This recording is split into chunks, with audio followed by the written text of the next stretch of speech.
Good evening, everybody. How's everybody doing? Doing good? Okay, here's the latest on Idalia and what you need to know. So we are expecting strong tropical storm gusts in our area within the next 36 hours as Idalia comes ashore and makes its way across the northern part of the state. There has been another westward shift, which is good news for us, and a reduction in wind speed, but we don't need to let our guards down because we're still going to have some strong winds, which is going to mean isolated tornadoes and still some possibilities of flooding. So please make your preparations now. If you are in a low-lying area, a coastal zone, or a manufactured home, we have still 6 of our original shelters open and now a 7th shelter that is also open. Chaffee Trail Elementary opened at 5 o'clock this afternoon to help folks in the Baldwin area who may feel the strongest impact of the storm. The other shelters are Chimney Lakes Elementary School, La Villa Middle School, Ocean Way Elementary, Landmark Middle School, Atlantic Coast High School, and the Legend Center. And we want to thank the folks at DCPS and other volunteers that are running those shelters. We've already had quite a few people take advantage of those shelters as of noon today. So we're very pleased that those are there for folks. Changing Homelessness and the Sulzbacher Center are also working to connect homeless individuals with shelters as well, so there are places for them to go.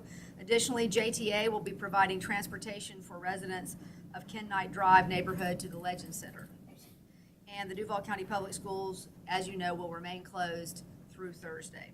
Any decisions after that are going to be based on how well we can traverse the roads and what the conditions are at that point. Jacksport closed at 5 p.m. today. As of 5 p.m., all lifeguards have left Duval County's beaches.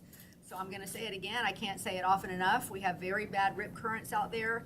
Please stay out of the water. There's not going to be anybody out there to save you, and you do not want to put another resident in danger. So stay out of that water. And we want you to pay close attention to see if there's any down power lines, because with the wind, there's going to be power lines that come down. There's going to be trees that come down. So be very, very careful about being out and about around those. Don't walk or drive in any sort of standing water where you can't tell what the depth is. All of this information will be continuously updated on jaxready.com and on the Jax Ready app. And now I'm going to turn it over to Council President Ron Salem. Thank you, Mayor. I appreciate that. I just wanted to assure the citizens of Jacksonville that my 18 colleagues on the City Council are being updated continuously on the conditions that we will be facing. They will be out in the community as soon as the conditions warrant. They will contact the appropriate agencies to assist our citizens with any problems that may occur. So thank you very much, and I'm going to turn it over to Chief Burns from JSO. Thank you, Council President Salem. Hey, good evening. Jacksonville Sheriff's Office stands ready and fully staffed for anything that comes our way. We'll continue to monitor the bridges and wind speeds and close them as necessary if it comes to that. We've also got 60 SR officers tonight on the street to handle anything that comes up with strike teams. We'll have close to 200 on the street tomorrow between the day shift and the night shift for extra supplemental manpower. But other than that, we're appreciative of all the work that our city team does here together and all the support that we each offer every day, especially when times like this come up with a storm. Thank you. I'm going to turn it over now to JFRD Chief Keith Powers. So I'm going to change direction a little bit. And I've already briefed y'all on where we're staging our folks, and we're ready to go. JFRD is ready to respond as necessary, but I'm going to personally ask for some help with something, and that's to keep our first responders safe. They put their lives on the line every day for this city and this community to keep us safe. And when the mayor mentioned earlier about staying out of water, avoiding power lines that are down, and just kind of hunkering down while the storm's going through, I'm just asking personally that that's what we do, because if our first responders have to go out and make rescues to people that have not heeded that warning, that puts their lives in danger as well. So I'm just asking the community to help us with that and keep our first responders safe, because they do a great job for us every day. And then I'll turn it over to our Director of Emergency Preparedness, Andre AU. Thank you, Chief. Good evening, everyone. So please make your final preparations tonight. Have a safe location to stay for the duration of the storm. Evaluate your space and determine if you need to evacuate. As the mayor said, we have now 7 emergency shelters open. Don't wait until it's too late for the conditions are unsafe to travel. There's an increased threat of tornadoes in our area, So make sure you have a way to receive severe weather alerts. Charge your cell phones now so you can continue to receive critical updates. This is extremely important. If you remember anything I say tonight, please remember to listen to local officials and stay inside until the storm completely passes and you are given the all clear. So with that, I'd like to introduce Jay Stowe with JEA. Thank you. Thank you.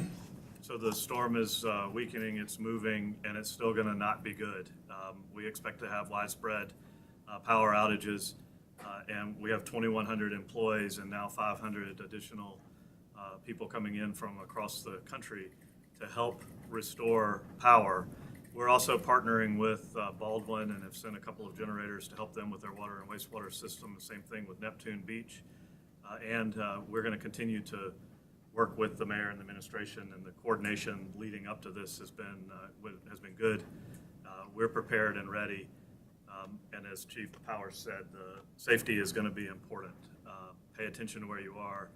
There will be widespread outages. We'll respond as quickly as we can. If you have generators, please use them safely and stay off the roads as there's down trees and down power lines to allow the folks that are going to be out there trying to fix this for us to be able to do that.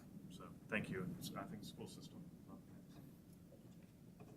I'm here representing our superintendent, Dr. Krisnar. She's actually at shelters, helping out at those facilities, helping our school staff. Mainly, we just want to give big thanks to school principals, school leaders, school police, warehouse, maintenance, all the people that are pitching in to stand those shelters up today. They've done a miraculous job, and those shelters are ready to go.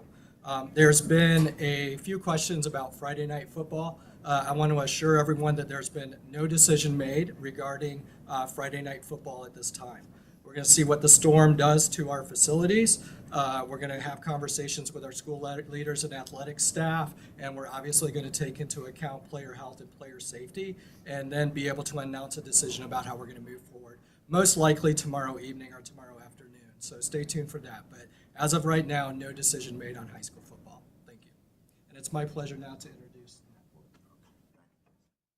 Good evening, everyone. We're prepared as the JTA to continue service tonight to our normal termination time around midnight. Tomorrow, all service will be suspended on all of our modes.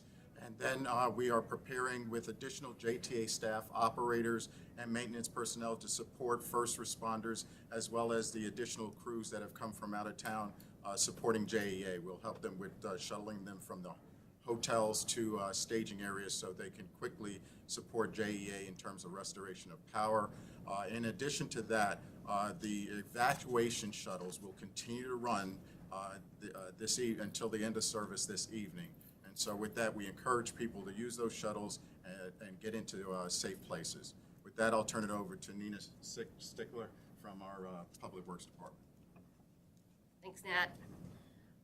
Public Works has our right-of-way and stormwater management team. Crews working tonight from 7 p.m. to 7 a.m., continuing to clean storm drains and ditches to prepare for the storm. And we have a second night detail scheduled to start at 7 p.m. tomorrow evening to take over after the storm is necessary. Regarding traffic engineering, our traffic signal lift trucks have been positioned on each side of the river. Once conditions are safe, they'll send their crews to repair traffic signals and signs as needed, prioritizing major roads. If any roads are underwater, they will be working to identify those locations and get barricades installed as necessary. We encourage anyone who finds any signal issues or road issues to contact 630 City. That way we can make sure we're tracking those and getting those taken care of as soon as possible. I've said it twice already, but just to reiterate, garbage, recycling, and yard waste will not be taken care of tomorrow, but it will be moved to Saturday, and we don't expect any other changes, road conditions permitting. And with that, I'll turn it over to Alex with the National Weather Service. Good evening. I'll just start with an update, kind of tag on to what the mayor said. Hurricane Idalia is now a Category 2 storm and is poised to strengthen overnight up until landfall tomorrow morning around sunrise. The track has shifted further west. That doesn't put us out of the woods. You may see the new cone doesn't have Duval County in it in the air. It does not mean we are not going to feel impacts. As the mayor said, strong tropical storm force winds are still possible and will lead to impacts across the area. There's no changes from the surge outlook that we had, still up to 3 feet of surge is possible. So the vulnerable low-lying areas are the ones that are going to be most susceptible within the St. John's and Intracoastal. But we can maybe anticipate some further changes to the forecast that may be positive for us as well. The other main factor tonight to consider before the strong tropical storm force winds arrive tomorrow are tornadoes. With the banding that's going to be coming up tonight, it'll be possible we see isolated tornadoes, and that threat will continue through tomorrow as the bulk of the heavy weather arrives, which should be between the late morning and afternoon hours. And that's all I have. Okay. Any questions, guys? They had mentioned in Public Works, if there is a problem, contact 630 City. Correct. Is that open and, That's 24 hours, right? I mean, Yep. they're still there, Absolutely. no matter, I think that's the main thing for people. Yep, yep. At what point are we expecting the bridges to potentially close? What's that? The bridges, do we have an idea? It will really depend on the winds. Okay. I believe the threshold is 40-mile-an-hour sustained gusts, I think for over a minute. But the sheriff said it earlier today that if that's something that we start to see higher gusts or something that might flip a car, he's gonna make a judgment call to close that bridge. So it's really gonna be, they're gonna have officers staffed, and if there's a problem there, those bridges will be closed as safety dictates.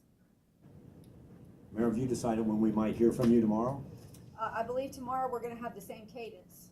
You'll hear from us at 12:05, I believe, and again at 6:05.